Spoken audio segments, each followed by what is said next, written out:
Severe criticism led the BJP to stall Pramod Mutalik's entry into the party, and now a spurned Mutalik is all set to contest the Lok Sabha polls from Dharwad against the BJP state president Prahlad Joshi. Remember, Joshi is the same man who had initiated Mutalik's stealth entry into the BJP. Well, Nikhil, of course, is joining us live. Nikhil, the threat from Mutalik could be very real for the BJP, because if he does put up candidates and now he's also threatening to fight himself, it could split the BJP's vote, and that could be disastrous. Precisely, the vote base or the target vote base is more or less the same, be it the Sri Ram Sena or the RSS-supported Bharatiya Janata Party. That is primarily the reason why the BJP even dared to take someone like a Pramod Mutalik into the party fold, because they feared that division of votes could be something that could take the party's prospects down. In fact, this betters the chances for the Congress candidate Vinay Kulkarni, and also if you look at the assembly segments distribution, 4-3-1, that's how it stands, starting with the Congress winning 4 assembly seats, the BJP having 3 and the JDS having 1. Now, this particular division of votes could reduce the margin between Prahlad Joshi and Vinay Kulkarni.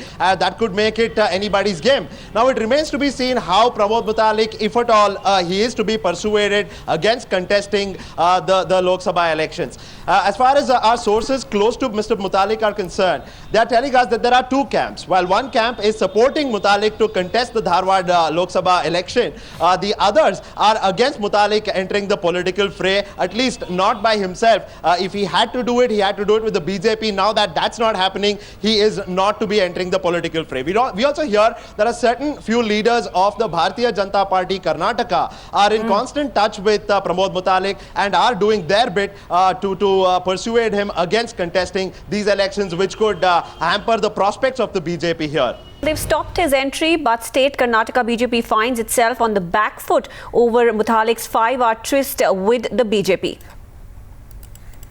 The decision taken by the central leadership, we are the disciplined soldiers, we are obeying that the same order. That's all. Mutalik himself has given a deadline today. He said that after 11 o'clock he will go on the offensive. We have full freedom to take any decision. But what was the thought process? Why did the state leaders not consult the central leadership before taking a decision as important as There is no necessity to take any person to party. That is why we have taken many more persons. Like this, we have taken the Mutalik also. Well, Pooja Prasanna joining us for more on this. Now, Pooja, we know that the party leadership had put the onus of Mutalik's stealth entry to the state unit. But this is a massively embarrassing moment as far as the state unit is concerned, isn't it? Because the man who they had almost given entry into the party is now possibly going to cut into their vote bank. Well, absolutely. You saw a red-faced Ishwarappa speaking to me earlier, not wanting to answer any questions straight, just saying that we will abide by whatever the central leadership has really given us. But the larger picture really remains that today the situation is extremely embarrassing and could also be damaging as far as BJP is concerned. Pramod Mutalik and his Sri Ram Sena was already dividing the Hindu vote before, but now after his entry and quick exit from BJP, he is completely gone on the offensive and has taken up almost a personal challenge to kind of teach the state leaders a lesson, especially the party president who is contesting the Lok Sabha elections from Dharwad.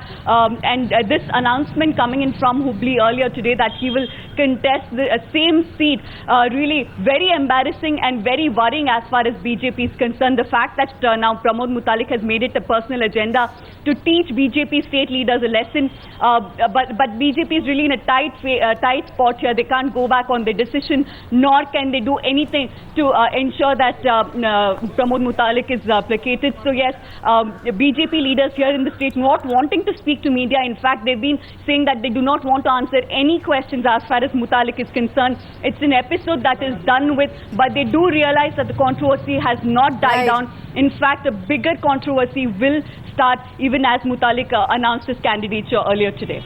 Back to you. Absolutely. Thank you for joining us on that, Pooja. In fact, we've got some more breaking news coming in.